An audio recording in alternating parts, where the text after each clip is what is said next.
Ça dépend, franchement, je le vois un peu bûcheron et un peu couvert parce qu'il fait froid. C'est des gens sympathiques. C'est très lointain le Québec, donc on n'entend pas trop de nouvelles. Ils sont tout le temps heureux, jamais de mauvaise humeur. Des caribous et des moustiques.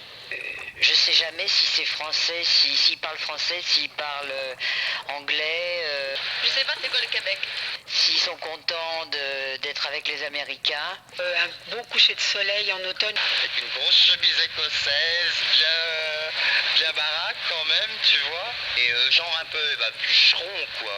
Des beaux paysages. C'est surtout ça que je m'imagine du Québec en fait.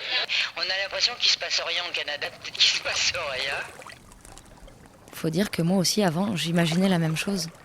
On est vraiment des maudits français. Le problème, c'est que c'est toujours le même problème. Tant qu'on connaît pas, on imagine mal. Donc voilà, vous avez compris.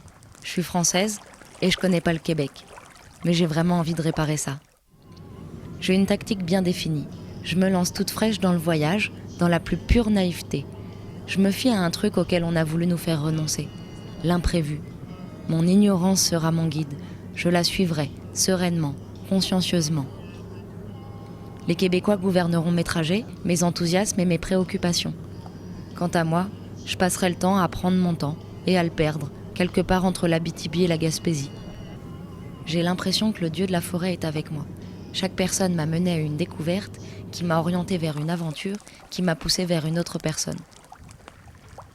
Comme je ne veux pas choisir, j'ai levé le pouce et j'ai demandé à ce qu'on m'emmène, n'importe où. J'ai fait quelques détours, j'ai tutoyé du québécois, je les ai laissés faire, et me voici rendu à Saint-Michel-des-Saints. Là, comme par réflexe, je m'arrête au bar. Et ça commence, tout commence, 24 heures de capotage.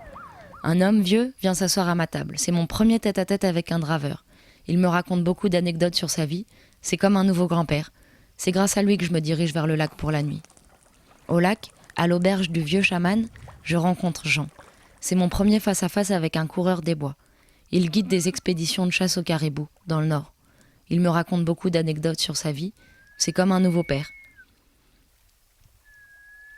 Et puis tout à coup, je perds mes chaussures dans le lac. Je dois aller en ville. Un orage éclate. Des forestiers m'emmènent au lac pour écoper ma tante et partagent avec moi en toute amitié leur chambre au motel. C'est mes premiers amis québécois. C'est eux qui m'emmènent pour ma première fois dans une forêt sans chemin. Et c'est eux qui me font couper ma première branche. Je reviens au lac. En 24 heures, j'ai rencontré et vécu la plupart de mes fantasmes. J'ai rien cherché. Les Québécois m'ont tout offert. Il me reste 80 jours à vivre au Québec. Qu'est-ce qui m'attend ? Tous ces gens m'ont parlé et tous ont provoqué chez moi de nouvelles curiosités. Alors oui, en effet, le Québec, c'est beau, c'est vaste et les gens sont sympathiques. Mais en plus, ils ont beaucoup de choses à dire. Et ça, j'ai hâte de vous le raconter, pour que tout ça ne reste pas qu'une jolie carte postale.